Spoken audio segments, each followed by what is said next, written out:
नमस्कार मित्रों, आपका अपना चैनल एनडीएस क्लासेस में स्वागत है। आज हम लोग क्लास 10th ऑब्जेक्टिव का मोस्ट वीवीआई ऑब्जेक्टिव क्वेश्चन करने वाले हैं, यानी कि फिजिक्स का चैप्टर नंबर 1, जिसका नाम है प्रकाश का परावर्तन। अगर हम बात करें प्रकाश के परावर्तन का, तो ये चैप्टर अगर आप एनसीईआरटी का बुक फॉलो करते हैं तो उनमें एक प्रकाश नाम का चैप्टर मिलेगा। उस चैप्टर के अंतर्गत प्रकाश के परावर्तन एक टॉपिक के रूप में मिलेगा। और अगर आप एनसीईआरटी के अलावा कोई अन्य पुस्तक फॉलो करते हैं तो उनमें प्रकाश का परावर्तन, अपवर्तन, ये सब एक चैप्टर के रूप में मिलेगा। तो आज हम प्रकाश के परावर्तन, जिसको आप टॉपिक या चैप्टर जो भी बोल सकते हैं, आपकी मर्जी, तो उसी का मोस्ट वीवीआई ऑब्जेक्टिव क्वेश्चन करने वाले हैं, जो 45 प्लस ऑब्जेक्टिव क्वेश्चन होगा। और मैं दावे के साथ कह सकता हूँ कि अगर इस वीडियो को देखने के बाद इस वीडियो में जितना क्वेश्चन लिया गया है, अगर सारे क्वेश्चन को आप हल कर लेते हैं तो इस चैप्टर से रिलेटेड आपके बोर्ड एग्जाम 2024 में होने वाले एग्जाम में एक भी ऑब्जेक्टिव क्वेश्चन नहीं छूटेगा, इसकी गारंटी मेरी है। तो चलिए अब हम क्वेश्चन पे चलते हैं। तो हमारा पहला क्वेश्चन कह रहा है कि ऐसे पदार्थ जिनसे होकर आपतित प्रकाश का एक छोटा सा भाग ही पार कर पाता है, उसे क्या कहते हैं। तो देखिए, हम लोग का आजकल जो एग्जामिनर है ना, वो बड़ा तेज है। वो छोटा सा बात पूछता है लेकिन उसे मतलब बहुत बड़ा लैंग्वेज करके लिखता है। ये सीधा सीधे पूछना चाह रहा है कि प्रकाश का ये सीधा सीधे पूछना चाह रहा है कि प्रकाश का एक छोटा सा भाग जिस पदार्थ से पार करता है, प्रकाश का एक छोटा सा भाग जिस पदार्थ से पार करता है, उसे क्या कहते हैं।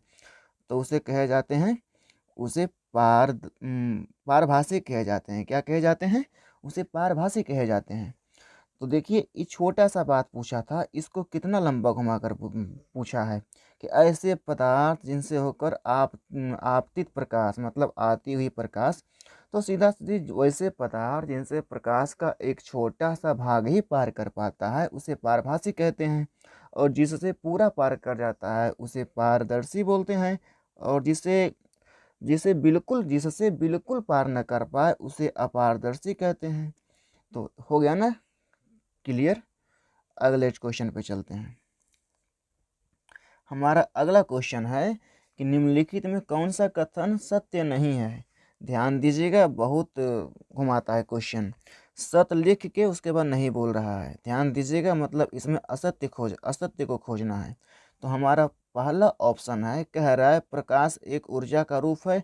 तो हाँ जी, ये तो सही है, प्रकाश एक ऊर्जा का ही रूप है। अगला ऑप्शन कह रहा है कि प्रकाश सरल रेखा में प्रतीत होता है। बिल्कुल, प्रकाश जो है सरल रेखा में चलता है। और अगर आप चैप्टर पढ़े होंगे तो उसमें अगर दर्पण की बात करें तो उत्तल दर्पण में सीधे रेखा में प्रकाश आती हुई प्रतीत होती है। तो ये कह सकते हैं प्रकाश सरल रेखा में, सरल मतलब सीधा, तो प्रकाश सीधा रेखा में चलता हुआ प्रतीत होता है। ये भी सही है। अब ऑप्शन नंबर सी की बात करें तो समतल दर्पण प्रकाश का एक अच्छा अवशोषक है। नहीं, अवशोषक मतलब वो अपने अंदर अवशोषित कर लेना, मतलब अपने अंदर वो मतलब अपने अंदर अपने टकराया और मतलब फिर वो रिफ्लेक्ट नहीं किया, वो परावर्तन नहीं किया। तो ऐसा तो नहीं होता है ना।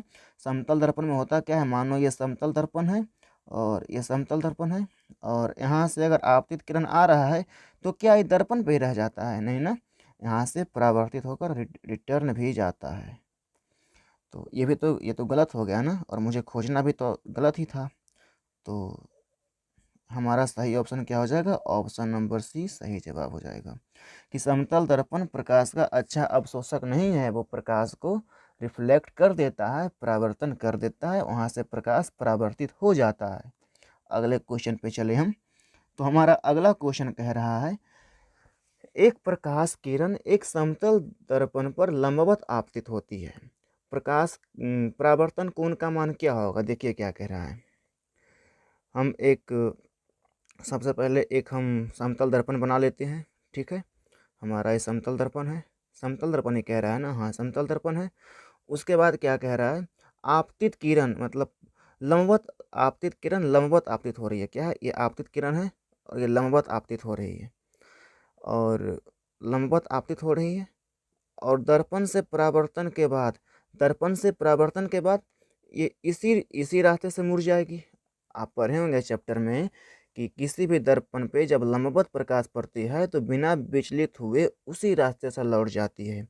तो इधर से आई और इधर ही लौट गई, तो इसमें परावर्तन कोण का मान होगा कुछ, जैसे इधर से आता इधर जाता, और ये अगर लंब है तो जितना आपतन कोण उतना परावर्तन कोण, लेकिन यहाँ पे न आपतन कोण हुआ तो परावर्तन कोण कहाँ से होगा।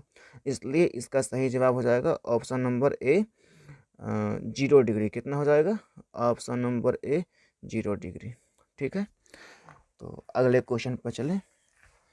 हमारा अगला क्वेश्चन कह रहा है आपतन कोण होता है, आपतन कोण किसे कहते हैं। तो देखिए हम यहाँ पे थोड़ा सा इसको एक्सप्लेन कर देते हैं। ये रही हमारी मानो कोई समतल दर्पण है, ठीक, और ये समतल दर्पण है और यहाँ से ये आपतित किरण आ रही है, इधर से सॉरी यहाँ से ये आपतित किरण आ रही है और दर्पण से परावर्तन के बाद इस दिशा में लौट जा रही है।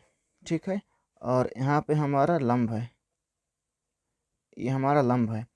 आपतित कोण आपतन कोण कहते हैं आपतित किरण और ये अभिलंब जो है अभिलंब के बीच वाले कोण को आपतन कोण कहते हैं। और अभिलंब और परावर्तन कोण ये अभिलंब और ये परावर्तित किरण है, अभिलंब और परावर्तित किरण के बीच वाले कोण को परिवर्तित कोण या परिवर्तन कोण कहते हैं। तो हमारा हमारा क्वेश्चन क्या कह रहा था, हमारे क्वेश्चन कह रहा था आपतन कोण होता है तो आपतित किरण और आपतन बिंदु पर खींचे गए लंब मतलब अभिलंब के बीच का कोण। तो हमारा ऑप्शन नंबर सी सही जवाब हो जाएगा। किसी को समझने में कोई दिक्कत हमारे ख्याल से नहीं होना चाहिए। अगर अभी भी कोई दिक्कत है तो आप कमेंट बॉक्स में कमेंट कर सकते हैं कि हमें इस क्वेश्चन में दिक्कत था, तो हम उस क्वेश्चन को फिर से मतलब एक बार समझाने का प्रयास करेंगे। ठीक है, अगले क्वेश्चन पे चलते हैं। हमारा अगला क्वेश्चन कह रहा है कि दो समांतर समतल दर्पण के बीच रखे गए वस्तु के सिद्धांतः कितने प्रतिबिंब बन सकते हैं। क्वेश्चन को समझिए। क्वेश्चन का कहना है कि अगर हम दो समतल दर्पण, तो सबसे पहले दो समतल दर्पण ले लेते हैं हम, दो समतल दर्पण ले लिए हम, दो समतल दर्पण ले लिए, ठीक, ये समतल दर्पण है। दो समतल दर्पण के बीच में मानो हम कोई वस्तु रख दिए हैं, मानो ये वस्तु है, तो दो समतल दर्पण के बीच में कोई वस्तु अगर रख दें तो इन दोनों के बीच में ये दर्पण और ये दर्पण, ये दोनों के बीच में मतलब इस दर्पण पे भी और इस दर्पण पे भी कितना प्रतिबिंब बनेगा। तो इतना बनेगा कि आप गिन नहीं सकते हैं, और जिसे हम गिन नहीं पाते हैं उसे क्या कहते हैं, अनंत बन गया। ठीक है, तो इसका सही जवाब ऑप्शन नंबर डी सही जवाब हो जाएगा। अगले क्वेश्चन पे चलें। तो हमारा अगला क्वेश्चन है कि यदि आप एक स्थिर समतल दर्पण की ओर अगर आप एक स्थिर समतल दर्पण की ओर 4 मीटर पर सेकेंड की चाल से चल रहे हैं तो आपका प्रतिबिंब आपकी ओर किस चाल से चलेगा। तो हम लोग पढ़े हैं चैप्टर में, आप लोग ज़रूर पढ़े होंगे कि अगर कोई समतल दर्पण है तो समतल दर्पण से ज्यों ज्यों हम मतलब जैसे जैसे हम आगे आते हैं उसका प्रतिबिंब वैसे वैसे पीछे मतलब वो भी हमारे आगे की ओर आता है। तो अगर हम 4 मीटर पर सेकेंड की चाल से चलेंगे तो 4 मीटर पर सेकेंड की चाल से हमारा प्रतिबिंब भी आएगा ना। अगर हम 4 मीटर पर सेकेंड की चाल से हम दर्पण की ओर जाएंगे तो हमारा जो दर्पण के पीछे प्रतिबिंब बन रहा है वो भी तो 4 मीटर पर सेकेंड की रफ्तार से हमारे पीछे आएगा। तो 4 मीटर पर सेकेंड इधर से, 4 मीटर पर सेकेंड इधर से, तो हम दर्पण हम जो है मतलब दर्पण नहीं, प्रतिबिंब जो है जो हमारे प्रतिबिंब हमारी ओर कितने रफ्तार से आ जाएगी। तो 4 मीटर पर सेकेंड इधर और 4 मीटर पर सेकेंड इधर, तो दोनों मिला के 8 मीटर पर सेकेंड हो गया ना। तो 8 मीटर पर सेकेंड, तो हमारा सही जवाब हो जाएगा 8 मीटर पर सेकेंड। ठीक है, अगले क्वेश्चन पे चलें। हमारा अगला क्वेश्चन कह रहा है प्रकाश की एक किरण एक समतल दर्पण पर लंबवत आपतित होती है। दर्पण द्वारा किरण में पथ में उत्पन्न विचलन का मान बताएं। क्वेश्चन को ध्यान से सुनिएगा। इस क्वेश्चन में 90% लड़का अटक जाता है। क्वेश्चन को ध्यान से सुनिएगा। एक समतल दर्पण है। सबसे पहले एक समतल दर्पण बना लेते हैं, ठीक है। एक समतल दर्पण बना लिए। अब क्या कह रहा है, लंबवत एक आपतित किरण आपतित हो रही है। इस पे एक लंबवत आपतित किरण उधर से आपतित हुई है, ठीक। और कह रहा है दर्पण से परावर्तन के बाद तो जाहिर सी की बात है कि इसी रास्ते पर लौट जाएगी। अब पूछ रहा है, ये तो क्वेश्चन कह रहा है इतना। अब पूछ रहा है कि जो मतलब प्रकाश की पथ था, ये जो प्रकाश का रास्ता था, ये जो प्रकाश की रास्ता है, ये जो प्रकाश की रास्ता है, जिस रास्ते से प्रकाश आया है, वो मतलब उस रास्ते में कितना विचलन कहते हैं भटकाव को। अपने रास्ते से कितना भटका है। इसका रास्ता ये था, लेकिन ये अपने रास्ते से ये मतलब देखिए, इसको जाना चाहिए था इधर, लेकिन इधर ना जाके इधर मुड़ गया मतलब अपने रास्ते से 180 डिग्री मुड़ गया, ठीक है। ये 90 और 90 इधर, 90 इधर, तो 180 डिग्री हो गया ना, 180 डिग्री। तो हमारा सही जवाब क्या हो जाएगा, ऑप्शन नंबर, एक सेकेंड, हमारा सही जवाब ऑप्शन नंबर सी, 180 डिग्री। किन्हीं को कोई दिक्कत नहीं होना चाहिए। आगे चलते हैं अगले क्वेश्चन पे। हमारा अगला क्वेश्चन कह रहा है कि किसी समतल दर्पण की फोकस दूरी, क्या कह रहा है, किसी समतल दर्पण की फोकस दूरी का मान होता है। तो किसी समतल दर्पण की फोकस दूरी का मान क्या होता है। ऑप्शन ए कह रहा है 0, बी कह रहा है 0 और अनंत के बीच, और सी कह रहा है अनंत, और डी कह रहा है इनमें से कोई नहीं। तो देखिए, हम इसका कंसेप्ट आपको क्लियर कर देते हैं। फोकस दूरी होता एक्चुअल में होता क्या है। फोकस दूरी, मानिए हम ये एक गोलीय दर्पण लिए हैं, ठीक। ये क्या है, एक गोलीय दर्पण है, एक गोलीय दर्पण है, और इस गोलीय दर्पण का ये केंद्र है। आप पढ़े होंगे तो फोकस दूरी मतलब ये गोला के केंद्र को मतलब गोलीय दर्पण जिस गोले का भाग होता है उसके केंद्र को वक्रता त्रिज्या कहते हैं। और वक्रता त्रिज्या और दर्पण के ध्रुव को वक्रता त्रिज्या और दर्पण ध्रुव के बीच में होता है फोकस दूरी। तो ये गोल था तो मतलब वक्रता त्रिज्या था। लेकिन अगर कोई समतल दर्पण है तो बताओ ये कहाँ जाकर मिलेगा, इधर कोई मिलेगा, कहीं गोला बनाएगा, नहीं बनाएगा। इसका मतलब इसमें ना तो ना तो फोकस है और ना ही वक्रता केंद्र है। इसलिए है, लेकिन बहुत दूर पर है। इतना दूर पर जाकर मिलेगा, अनंत में जाकर मिलेगा। तो इसका सही आंसर क्या हो जाएगा, ऑप्शन नंबर सी सही जवाब। क्या हो जाएगा, ऑप्शन नंबर सी सही जवाब। समतल दर्पण का फोकस दूरी और वक्रता केंद्र दोनों अनंत पे जाकर होता है, मतलब न के बराबर, अनंत पे जाके। तो अगला क्वेश्चन पे चलें, हमारे ख्याल से समझ में आता होगा। अगले क्वेश्चन पे चलें तो हमारा अगला क्वेश्चन है, एक अवतल दर्पण से वस्तु की स्थिति एक अवतल दर्पण से वस्तु की स्थिति ध्रुव और फोकस के बीच है, तो प्राप्त प्रतिबिंब क्या होगा। तो आइए इस क्वेश्चन को हम थोड़ा ठीक से समझाने का प्रयास करते हैं। कह रहा है एक अवतल दर्पण है, तो सबसे पहले एक अवतल दर्पण बना लेंगे। अवतल दर्पण हो गया, ठीक है। अब कह रहा है ध्रुव और फोकस के बीच, तो ये हमारा हो गया प्रधान अक्ष, और ये हमारा फोकस, और ये हमारा सी हो गया सेंटर। अब कह रहा है फोकस और ध्रुव के बीच में, तो ये पोल हो गया, ये ध्रुव हो गया। ये दोनों के बीच में अगर यहाँ हम रखेंगे, कोई वस्तु को यहाँ हम रखे हैं, तो इसका प्रतिबिंब कहाँ बनेगा। अगर फोकस पे रहता तो अनंत पर बढ़ता, लेकिन फोकस और ध्रुव के बीच में है, फोकस और ध्रुव के बीच में, तो इसका प्रतिबिंब पीछे बनेगा, दर्पण के पीछे बनेगा, आभासी बनेगा और वस्तु से बड़ा बनेगा। तो क्या होगा, आभासी बनेगा और बड़ा बनेगा। ऑप्शन नंबर सी सही जवाब, ऑप्शन नंबर सी सही जवाब हो जाएगा हमारा, ऑप्शन नंबर सी सही जवाब। अगले क्वेश्चन पे चलें। हमारा अगला क्वेश्चन कह रहा है एक उत्तल गोलीय दर्पण से प्रतिबिंब बनता है, तो याद रखिएगा, वास्तविक प्रतिबिंब सिर्फ और सिर्फ अवतल दर्पण बनाता है। और कह रहा है एक उत्तल गोलीय दर्पण से प्रतिबिंब, मतलब उत्तल दर्पण से प्रतिबिंब कैसा बनता है, तो उत्तल दर्पण से प्रतिबिंब हमेशा छोटा बनता है और आभासी बनता है। कैसा बनता है? आभासी बनता है। तो इसमें तो आभासी हो जाएगा। ठीक है, अगला क्वेश्चन की बात करें तो हमारा अगला क्वेश्चन कह रहा है वस्तु से बड़ा आभासी प्रतिबिंब किस दर्पण से प्राप्त होता है। तो वस्तु से बड़ा और आभासी प्रतिबिंब अभी जो बताएं हम, जब फोकस और ध्रुव के बीच में रहता है तब बनता है। किस दर्पण में? अवतल दर्पण में। ऑप्शन नंबर ए सही जवाब। अगले क्वेश्चन की बात करें हम तो अगला क्वेश्चन कह रहा है अवतल दर्पण द्वारा किसी वस्तु का बन सकता है। अवतल दर्पण का किसी वस्तु का बन सकता है। तो ऑप्शन नंबर ए कह रहा है केवल आभासी प्रतिबिंब, बी कह रहा है केवल वास्तविक प्रतिबिंब, सी कह रहा है इनमें से कोई नहीं, और डी कह रहा है ए और बी। तो अभी हम बताए हैं अवतल दर्पण में अगर फोकस और ध्रुव के बीच में वस्तु रहे तो उसका आभासी प्रतिबिंब बनता है और दर्पण के पीछे बनता है। लेकिन फोकस से अनंत के बीच में कहीं भी वस्तु को रखें तब वो उल्टा बनेगा, और उल्टा बनने का मतलब है कि वास्तविक बनेगा।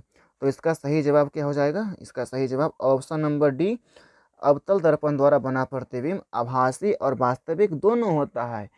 ये मतलब निर्भर करता है कि हम वस्तु को कहाँ रख रहे हैं। ठीक है, अगले क्वेश्चन की बात करें हम तो हमारा अगला क्वेश्चन कह रहा है कहाँ पर स्थित होने से वस्तु का वास्तविक प्रतिबिंब अवतल दर्पण के वक्रता केंद्र पर बनता है। तो हम लोग याद किए होंगे जब अवतल दर्पण के सी पर मतलब वक्रता केंद्र पर कोई वस्तु को रखते हैं तो इसका उल्टा प्रतिबिंब वहीं पे प्राप्त होता है, वक्रता केंद्र पर ही। तो हमारा सही जवाब क्या हो जाएगा? ऑप्शन नंबर वक्रता केंद्र बी, ऑप्शन नंबर बी। ठीक है, अगले क्वेश्चन की बात करें हम तो हमारा अगला क्वेश्चन कह रहा है वस्तु से छोटा आभासी प्रतिबिंब इनमें से किस दर्पण द्वारा प्राप्त होता है। तो वस्तु से छोटा और आभासी, तो ध्यान दीजिएगा हमारा जो समतल दर्पण तो ये मतलब वस्तु के बराबर प्रतिबिंब बनाता है। जितना दर्पण से आगे पर वस्तु होता है उतना ही पीछे उसका प्रतिबिंब बनता है। तो ये तो होगा नहीं, ये कट गया। अवतल दर्पण की बात करें तो अवतल दर्पण जो आभासी प्रतिबिंब जो बनाता है वो वस्तु से बड़ा बनाता है, तो ये भी कट गया। समतल और अवतल दोनों नहीं, ये भी कट गया। इसका आंसर हो जाएगा ऑप्शन नंबर डी सही जवाब, क्योंकि आभासी प्रतिबिंब छोटा सिर्फ और सिर्फ उत्तल दर्पण ही बनाता है। कोई दिक्कत नहीं, अगले क्वेश्चन पे चलें। हमारा अगला क्वेश्चन कह रहा है कि निम्नलिखित में किस दर्पण द्वारा किसी वस्तु का आभासी प्रतिबिंब प्राप्त किया जा सकता है। तो अभी मैंने बताया कि आभासी प्रतिबिंब सिर्फ वास्तविक बोल रहा है ना, तो वास्तविक प्रतिबिंब सिर्फ और सिर्फ अवतल दर्पण द्वारा प्राप्त किया जा सकता है। ठीक है, समतल और उत्तल द्वारा सिर्फ और सिर्फ काल्पनिक प्रतिबिंब प्राप्त किया जा सकता है, जिसका दूसरा नाम आभासी प्रतिबिंब है। ठीक है, अगले क्वेश्चन पे चलें तो हमारा अगला क्वेश्चन कह रहा है कि निम्नलिखित में किस दर्पण द्वारा किसी वस्तु का आभासी प्रतिबिंब मिल सकता है। तो आभासी प्रतिबिंब मिल सकता है वो समतल द्वारा भी मिलता है, अवतल द्वारा भी मिलता है और उत्तल द्वारा भी मिलता है। तो इनमें से तीनों हो जाएगा, इनमें से तीनों। देखिए हम इस क्वेश्चन को थोड़ा सा समझाने का प्रयास करेंगे, तो थोड़ा समझने का प्रयास कीजिए। समतल दर्पण में हम वस्तु को कहीं भी रखें उसका आभासी प्रतिबिंब ही बनेगा।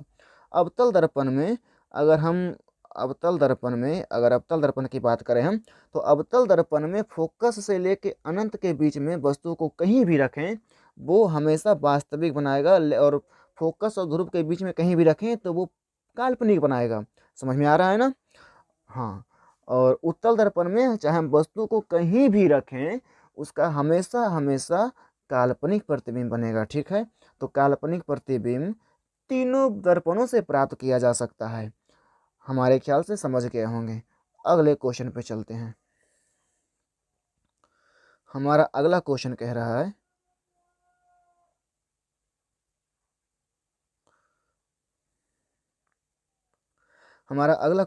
है कि निम्नलिखित में से कौन सा कथन गलत है। तो आइए हम कथन को पढ़ते हैं। ए में कह रहा है वास्तविक प्रतिबिंब वस्तु की अपेक्षा हमेशा उल्टा होता है। बिल्कुल ये सही है, और वास्तविक प्रतिबिंब वस्तुओं की अपेक्षा हमेशा सीधा मतलब उल्टा ही बनता है।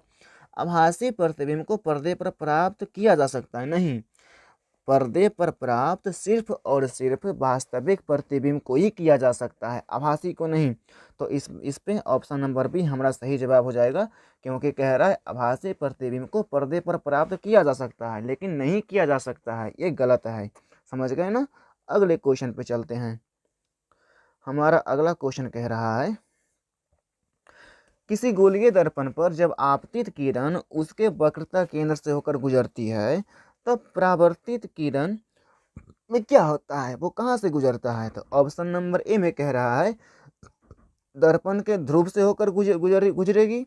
बी में कह रहा है दर्पण के फोकस से होकर गुजरेगी। सी में कह रहा है जिस पथ से पहले आया उसी पथ पे लौट जाएगी। और डी में कह रहा है मुख्य अक्ष के समांतर निकलेगी। तो आइए इसको भी थोड़ा सा एक्सप्लेन कर देते हैं, ठीक है।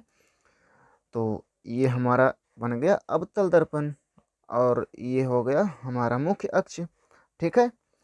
अब हम बात करें अगर हम क्वेश्चन क्या कह रहा है आपतित किरण सी से अगर गुजरे, मानो हमारा ये सी है, ये एफ है और ये सी है।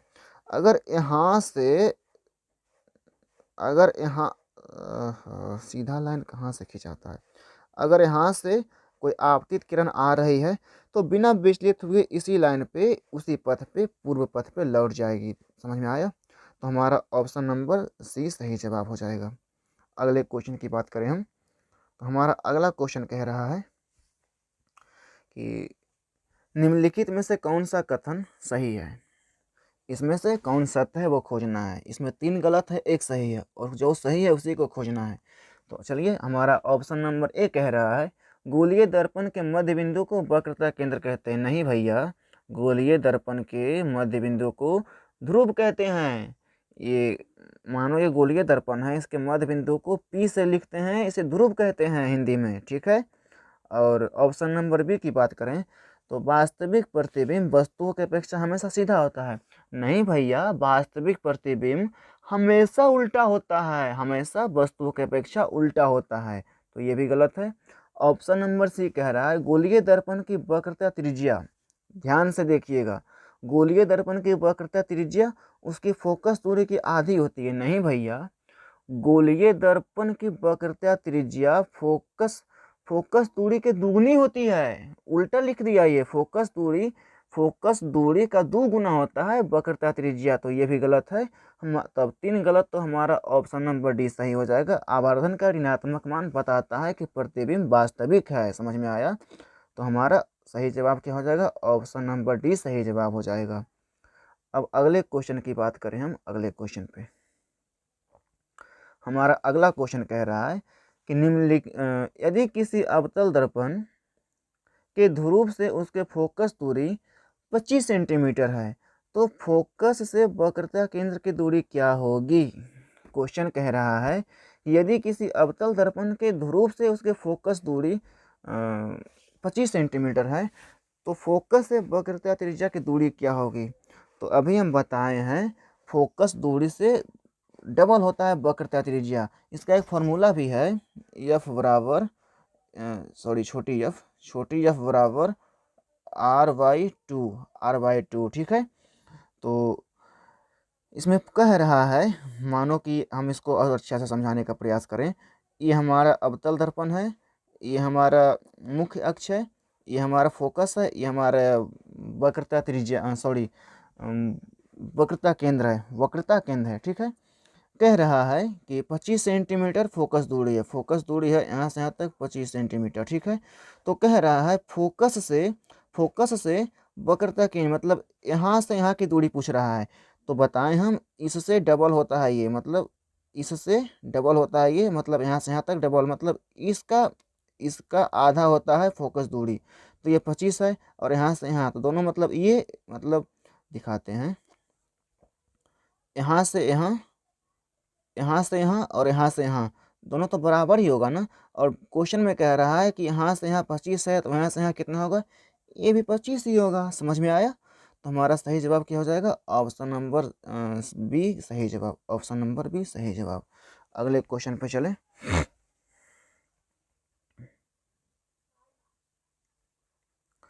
अगला क्वेश्चन कह रहा है निम्नलिखित में से कौन सा कथन असत्य है, इसमें गलत खोजना है। ठीक है, तो ऑप्शन नंबर ए में कह रहा है जब कोई किरण गोलीय दर्पण के फोकस की दिशा में आपतित होती है, किसके दिशा में? फोकस की दिशा में, तब वह दर्पण से परावर्तन के बाद मुख्य अक्ष के समांतर निकल जाती है। बिल्कुल सही है। ऑप्शन नंबर ए देखिए, ये कहना चाह रहा है कि ये अवतल दर्पण है, अवतल दर्पण है, ये मुख्य अक्ष है, ये मुख्य अक्ष है, और मुख्य अक्ष क्या कह रहा है? फोकस की दिशा में। अगर यहाँ पे यफ है, अगर फोकस की दिशा में, अगर कोई फोकस की दिशा में आपतित किरण आ रहा है तो दर्पण से परावर्तन के बाद मुख्य अक्ष के समांतर निकल जाएगा। तो ये सही है ना।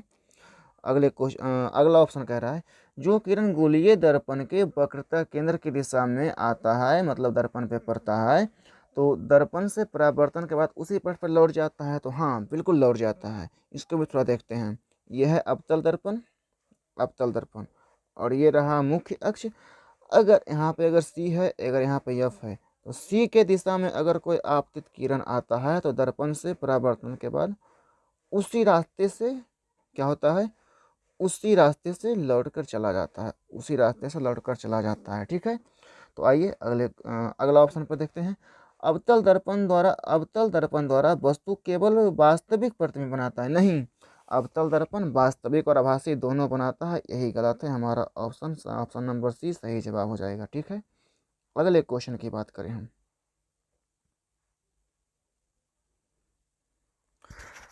हमारा अगला क्वेश्चन कह रहा है गोलीय दर्पण के ध्रुव से वक्रता केंद्र की दूरी को कहते हैं। गोलीय दर्पण के ध्रुव से वक्रता केंद्र की दूरी को कहते हैं वक्रता त्रिज्या। क्या कहते हैं? वक्रता त्रिज्या। ऑप्शन नंबर बी सही जवाब हो जाएगा। इसको भाइये थोड़ा सा समझाते हैं। ये हो गया अवतल दर्पण, अवतल दर्पण, और सी को वक्रता केंद्र कहते हैं, और इसको एफ बीच में होता है फोकस, और यहाँ पे पी मतलब ध्रुव, और यहाँ पे सी यानी वक्रता केंद्र। ठीक है, इन दोनों के बीच की दूरी को बड़ी आर से लिखते हैं, मतलब वक्र, और इसको हिंदी में वक्रता त्रिज्या कहते हैं। ठीक है, अगले क्वेश्चन की बात करें हम, तो हमारा अगला क्वेश्चन कह रहा है एक गोलीय दर्पण के फोकस दूरी, एक गोलीय दर्पण के फोकस दूरी 12.5 सेंटीमीटर है, तो उसकी वक्रता त्रिज्या क्या होगी? अभी बताएं हम कि अभी हमने बताया कि फोकस से, मतलब फोकस जो होता है वो बराबर होता है आर का। तो अगर आर का बराबर करना है, फोकस दिया है, तो फोकस को 2 से गुना कर देंगे तो आर के बराबर नहीं हो जाएगा। आर मतलब वक्रता त्रिज्या, तो हो जाएगा। तो 12.5 गुने कितना होता है? 25। तो 12.5 सेंटीमीटर, यानी कि इसका डबल हो जाएगा 25 सेंटीमीटर। ऑप्शन नंबर डी सही जवाब 25 सेंटीमीटर। समझ में आया ना? समझ में आना चाहिए। नहीं समझ में आया तो आप नीचे कमेंट कीजिए, अगले वीडियो से हम और अच्छे से एक्सप्लेन करने का प्रयास करेंगे। ठीक है, चलिए अगले क्वेश्चन पे चलते हैं। तो हमारा अगला क्वेश्चन कह रहा है एक वस्तु को 20 सेंटीमीटर वक्रता त्रिज्या के उत्तल दर्पण के सामने 40 सेंटीमीटर पर रख दिया जाता है तो प्रतिबिंब बनेगा। क्या बनेगा? प्रतिबिंब बनेगा। तो देखिए ऑप्शन को छांटना स्टार्ट कीजिए आप। जरूरी नहीं है कि हमेशा, देखिए हार्ड वर्क तो जरूरी है, लेकिन हार्ड वर्क के साथ साथ स्मार्ट वर्क भी जरूरी है।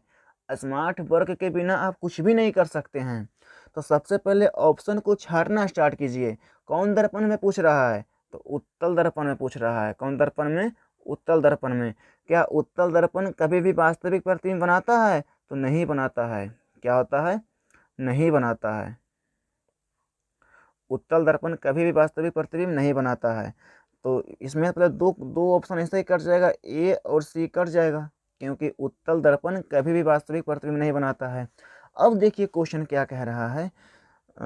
एक मतलब अब कह रहा है कि एक वस्तु जो मतलब उसका वक्रता त्रिज्या मतलब 20 सेंटीमीटर है और दर्पण के सामने 40 सेंटीमीटर उसका प्रतिबिंब बनेगा। तो एक चीज़ याद रखिए, उत्तल दर्पण मतलब जब भी बनाएगा तो मतलब प्रतिबिंब दर्पण से पीछे बनाता है। कहाँ बनाता है? ये सब फालतू लटकाने का दिया है, जो मैं बताता हूँ वो समझिए। पहला 2 ऑप्शन कट गया ना, अब देखिए और ऑप्शन को छांटना स्टार्ट कीजिए। उत्तल दर्पण जो है, उत्तल दर्पण में हमेशा प्रतिबिंब दर्पण के पीछे बनता है। कहाँ बनता है? दर्पण के पीछे। तो ये क्या कह रहा है? आभासी, ऑप्शन नंबर बी कह रहा है आभासी तथा दर्पण के सामने। भाई दर्पण के सामने मतलब दर्पण के आगे सिर्फ और सिर्फ अब वास्तविक प्रतिबिंब बनता है जिसे पर्दे पर प्राप्त किया जा सकता है। लेकिन ये मतलब सामने कह रहा है और आभासी प्रतिबिंब कभी सामने होता नहीं है, तो ये भी कट गया। हमारा बचा एक ऑप्शन, ऑप्शन नंबर डी। तो यही जवाब, यही मतलब हमारा सही जवाब हो जाएगा, ऑप्शन नंबर डी सही जवाब। ठीक है, समझ में आया ना? देखिए हमेशा नहीं नहीं, ये मतलब कि जो अंक दिया, इतना अंक दिया ना, वो मतलब सिर्फ आपको अटकाने के दिया, आपको लटकाने के लिए कि आपको लटका दें, आपका टाइम किल हो जाएगा। अरे कहते हैं ना, अगर मंजिल पहाड़ है तो क्या हुआ, हम भी मांझी हैं, हम भी मांझी हैं, जब तक तोड़ेंगे नहीं तब तक साला छोड़ेंगे नहीं, है ना? तो इसी के साथ चलिए और अगले क्वेश्चन पे चलते हैं। हमारा अगला क्वेश्चन कह रहा है कि संबंध जो दिया है f बराबर r/2 ये सत्य है। किस दर्पण के लिए सत्य है?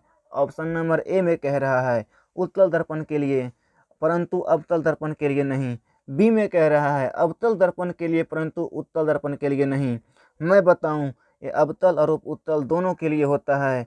तो न ए और न बी, ऑप्शन नंबर सी दोनों के लिए। ठीक है, अगले क्वेश्चन पे चलते हैं। हमारा अगला क्वेश्चन कह रहा है कि निर्देशांक चिन्ह परिपाटी के अनुसार गोलीय दर्पण के आवर्धन का मान होता है। गोलीय दर्पण के आवर्धन का मान क्या होता है? तो मैं बताऊं, गोलीय दर्पण के आवर्धन का मान होता है, इसका सूत्र होता है m बराबर माइनस भी बटा यू। क्या होता है? m बराबर माइनस भी बटा यू। तो ऑप्शन नंबर डी सही जवाब हो जाएगा। अगले क्वेश्चन पे चलते हैं। तो हमारा अगला क्वेश्चन कह रहा है किसी समतल दर्पण द्वारा आवर्धन का मान होता है तो +1 होता है। क्या होता है? याद कर लीजिएगा, +1 होता है। मतलब 1 बताता है, 1 बताता है कि वस्तु के बराबर प्रतिबिंब बनेगा। क्या बताता है? वस्तु के बराबर आकार का प्रतिबिंब बनेगा। और प्लस बताता है कि आभासी होगा। प्लस क्या बताता है? आभासी होगा। समझ में आया ना? चलिए अगले क्वेश्चन पे चलते हैं। हमारा अगला क्वेश्चन कह रहा है, वीडियो ज़्यादा लंबा हो रहा है ना, कोई बात नहीं, अगर समझना है तो टाइम तो देना पड़ेगा। चलिए अगले क्वेश्चन पे चलते हैं। यदि वस्तु 40 सेंटीमीटर, यदि वस्तु 40 सेंटीमीटर फोकस दूरी के उत्तल दर्पण से 40 सेंटीमीटर दूरी पर रखा हो, तो उसके और उसके प्रतिबिंब के बीच की दूरी मतलब क्या होगी? तो देखिए क्वेश्चन को ध्यान से समझा कीजिए। फोकस दूरी कितना है? फोकस दूरी 40 सेंटीमीटर है और उत्तल दर्पण के दूर, मतलब इस क्वेश्चन को फिर से देखते हैं। ये क्वेश्चन कह रहा है यदि वस्तु 40 सेंटीमीटर फोकस दूरी के उत्तल दर्पण से 40 सेंटीमीटर दूर स्थित हो, तो उसके और उसके प्रतिबिंब के बीच की दूरी मतलब दूरी क्या होगी? तो क्या होगी? ये अनंत होगी। क्या होगी? अनंत होगी। ये क्वेश्चन को ध्यान से समझना है और आगे बढ़ते रहना है। अगले क्वेश्चन की बात करें हम, तो निर्देशांक चिन्ह परिपाटी के अनुसार दर्पण सूत्र होता है। तो दर्पण सूत्र होता है, दर्पण सूत्र होता है 1/f बराबर 1/v प्लस 1/u। ठीक है, तो कौन सा ऑप्शन सही हमारा है? ए 1/f बराबर 1/v plus 1/u। Option number सी सही है, ऑप्शन नंबर सी सही है। अगले क्वेश्चन पे चले तो हमारा अगला क्वेश्चन कह रहा है निर्देशांक चिन्ह परिपाटी में सभी दूरियां मापी जाती है। कहाँ से मापी जाती है? तो ध्रुव से मापा जाता है। कहाँ से? ध्रुव से। दर्पण का ध्रुव जो होता है, दर्पण का मध्य बिंदु, वहाँ से नापा जाता है। अगले क्वेश्चन की बात करें हम तो हमारा अगला क्वेश्चन कह रहा है एक वस्तु 15 सेंटीमीटर फोकस दूरी वाले अवतल दर्पण के सामने 10 सेंटीमीटर की दूरी पर रखी है तो वस्तु का प्रतिबिंब बनेगा। कहाँ बनेगा? पहले देखिए कौन दर्पण है? अवतल दर्पण है। कौन दर्पण है? तो अवतल दर्पण है। ठीक है, और इसकी फोकस दूरी कितना है? फोकस दूरी 15 है और वस्तु को रखा गया 10 पे, तो फोकस बिंदु से अंदर ही रखा गया, फोकस बिंदु और ध्रुव के बीच में रखा गया।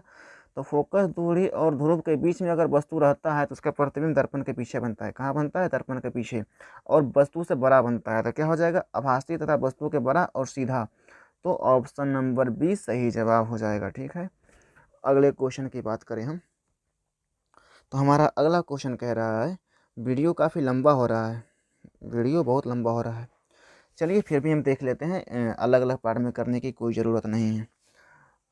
अगला क्वेश्चन कह रहा है कि 20 सेंटीमीटर फोकस दूरी से एक अवतल दर्पण में किसी वस्तु की उसके वास्तविक प्रतिबिंबों से न्यूनतम दूरी होगी।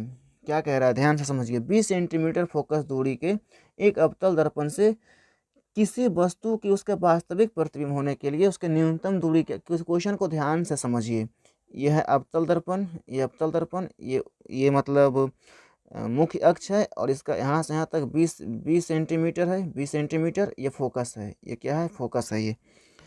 तो इसमें हम ये जो मुख्य अक्ष है, मुख्य अक्ष पे हम कहाँ वस्तु रखें, कम से कम मतलब यहाँ से इन दोनों के बीच में दूरी कम से कम होना चाहिए। कहाँ रखें तो उसका वास्तविक प्रतिबिंब बनेगा, तो फोकस पे। कहाँ रखेंगे, फोकस पे रखेंगे, फोकस बिंदु पे, तो उसका वास्तविक प्रतिबिंब अनंत पे होगा। कहाँ पे, अनंत पे। तो हमारा ऑप्शन नंबर ए सही जवाब हो जाएगा। समझ में आया ना, ऑप्शन नंबर ए सही जवाब।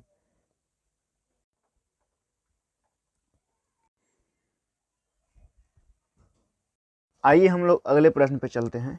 हमारा अगला प्रश्न कह रहा है कि एक अवतल दर्पण के ध्रुव से 30 सेंटीमीटर की दूरी पर वस्तु का वास्तविक प्रतिबिंब दर्पण के ध्रुव से 60 सेंटीमीटर पर बन रहा है। क्वेश्चन को ध्यान से समझिएगा। क्वेश्चन कह रहा है कि एक अवतल दर्पण है। सबसे पहले एक अवतल दर्पण बना दिए हम। अब इस अवतल दर्पण के 30 सेंटीमीटर पे वस्तु रखा गया है। कहाँ रखा गया है, 30 सेंटीमीटर पे। तो सबसे पहले हम एक इसके मुख्य अक्ष बना लेते हैं। ये रही हमारा मुख्य अक्ष, ठीक है। ये हमारा मुख्य अक्ष हो गया। अब कह रहा है कि 30 सेंटीमीटर पे एक वस्तु रखा गया है, ठीक है। और इसका वास्तविक प्रतिबिंब जो है वो बन रहा है 60 सेंटीमीटर पे। कहाँ बन रहा है, 60 सेंटीमीटर पे। यहाँ हो गया 60 सेंटीमीटर। अब हम आपको बताएं, ये हो गया 60 सेंटीमीटर और ये हो गया 30 सेंटीमीटर, ठीक है। अब क्वेश्चन कह रहा है कि इसका मतलब वक्रता त्रिज्या का मान क्या होगा। ध्यान से समझिएगा। मतलब फोकस बिंदु कहीं ना कहीं यहाँ होगी और फोकस दूरी बिंदु यहाँ होगी, तो मतलब वक्रता केंद्र का यहाँ होगी। क्यों, तब ना मतलब अगर फोकस और वक्रता केंद्र के बीच में वस्तु को रखते हैं तो उसका मतलब वास्तविक प्रतिबिंब अनंत और वक्रता केंद्र के बीच में बनता है। तो ये देखिए, ये रहा मतलब हमारा वक्रता केंद्र और ये रहा अनंत। यहाँ से ये साइड अनंत हो गया और ये साइड यहाँ पे मतलब ये हो गया वक्रता केंद्र और ये फोकस बिंदु।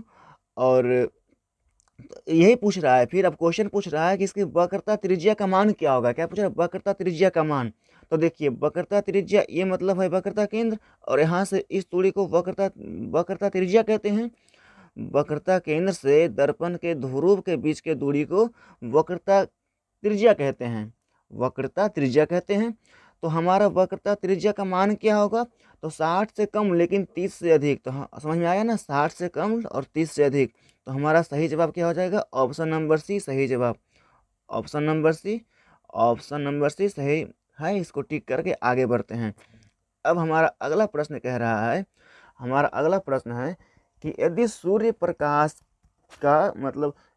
का प्रकाश किसी अवतल दर्पण के प्रधान अक्ष के समांतर दर्पण पर आपतित हो रहा हो और उसका प्रतिबिंब दर्पण के ध्रुव से 30 सेंटीमीटर की दूरी पर बन रहा हो, तो दर्पण की वक्रता त्रिज्या क्या होगी। क्वेश्चन क्या कह रहा है, पहले क्वेश्चन को ध्यान से समझना है। सूर्य के प्रकाश दर्पण के प्रधान अक्ष के समांतर आ रहा है, मतलब, और दर्पण कौन है, तो एक अवतल दर्पण है। तो सबसे पहले एक अवतल दर्पण को हम बना लेते हैं और अवतल दर्पण के बनाने के बाद इसके हम मुख्य अक्ष का एक निर्माण कर देते हैं। मुख्य अक्ष मतलब ये मुख्य अक्ष हो गया। अब मुख्य अक्ष के प्रधान मतलब समांतर, मुख्य अक्ष के समांतर कोई आपतित किरण, ये ग्रीन लाइन वाला जो है ना, ये आपतित किरण आ रहा है। कौन आ रहा है, आपतित किरण आ रहा है।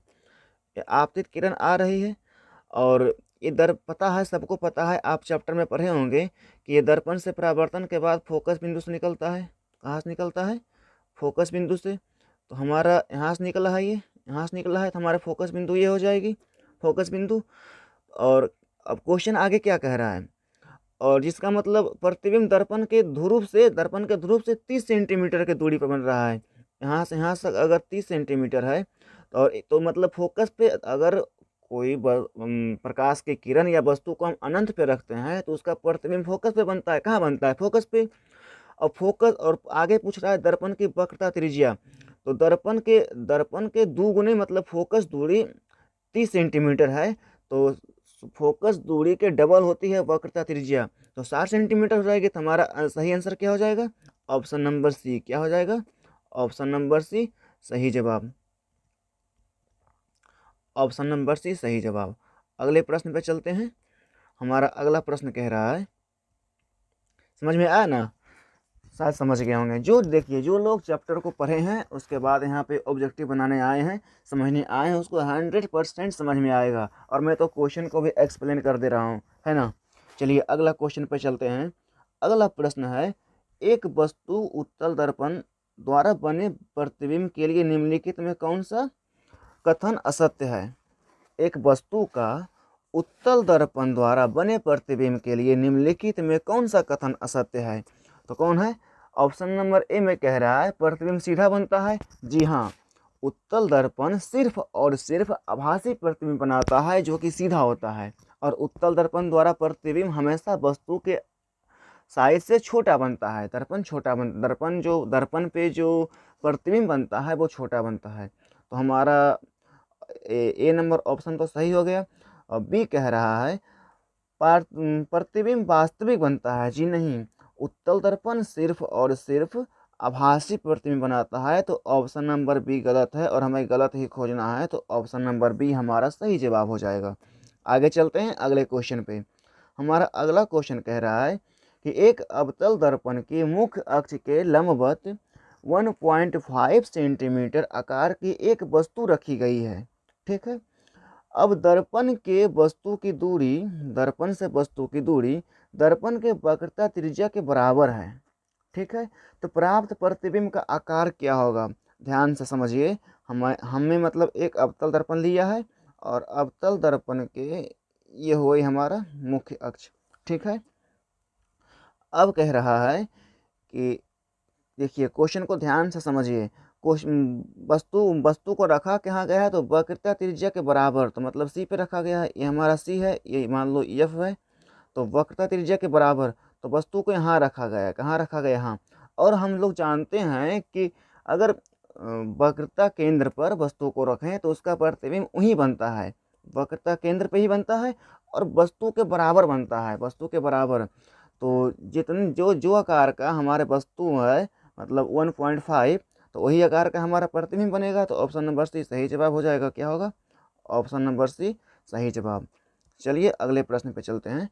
हमारा अगला प्रश्न कह रहा है, उत्तल दर्पण से बनने वाला वास्तविक प्रतिबिंब तब बड़े आकार का होता है जब दर्पण के मतलब क्वेश्चन पूछ रहा है कि अवतल दर्पण में हम वस्तु को कहाँ रखते हैं तो उसका मतलब बड़ा प्रतिबिंब बनता है, वास्तविक प्रतिबिंब बड़ा बनता है।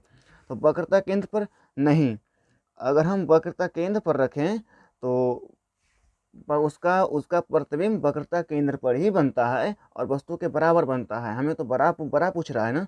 तो वक्रता केंद्र और फोकस के बीच में, बिल्कुल, अगर वक्रता केंद्र और फोकस के बीच में रखें तो वस्तु का वास्तविक प्रतिबिंब बनेगा और बड़ा बनेगा। तो हमारा ऑप्शन नंबर बी सही हो जाएगा। अगले क्वेश्चन पे चलें। हमारा अगला प्रश्न कह रहा है, यदि किसी दर्पण द्वारा बने प्रतिबिंब का आकार हमेशा वस्तु के आकार का बराबर हो तो दर्पण हो सकता है। जी बिल्कुल। देखिए, इसमें हमें क्या कह रहा है कि यदि किसी दर्पण द्वारा बने प्रतिबिंब का आकार हमेशा वस्तु के बराबर होता है, मतलब बात करें हम कि हम किसी भी दूरी पर रखें तो ना बड़ा होगा ना छोटा होगा, हमेशा मतलब जितना बड़ा वस्तु उतना बड़ा उसका प्रतिबिंब। तो हमेशा ये होता है समतल दर्पण में। कौन दर्पण में? समतल दर्पण में। अगले प्रश्न पे चलते हैं। तो हमारा अगला प्रश्न कह रहा है, एक दर्पण से किसी भी दूरी पर रखी गई एक वस्तु का सीधा प्रतिबिंब ही प्राप्त होता है, दर्पण हो सकता है। कह रहा है मतलब किसी भी दूरी पर वस्तु को रखें और उसका हमेशा सीधा प्रतिबिंब आता है, हमेशा सीधा। तो दर्पण कौन सा हो सकता है, तो ये उत्तल में भी होता है और समतल में भी होता है। मतलब न तो केवल उत्तल होगा, उत्तल सिर्फ उत्तल नहीं तो गलत हो गया, सिर्फ अवतल भी नहीं, सॉरी सिर्फ उत्तल भी नहीं और समतल भी नहीं, ये दोनों बनाता है। समतल तथा उत्तल कहीं में वस्तु को कहीं भी रखिए, वो मतलब हमेशा सीधा प्रतिबिंब बनाता है। ठीक है, अगले प्रश्न पे चलते हैं। हमारा अगला प्रश्न कह रहा है कि एक अवतल दर्पण में वस्तु की स्थिति फोकस और ध्रुव के बीच हो तो प्राप्त प्रतिबिंब होगा। जब हम अवतल दर्पण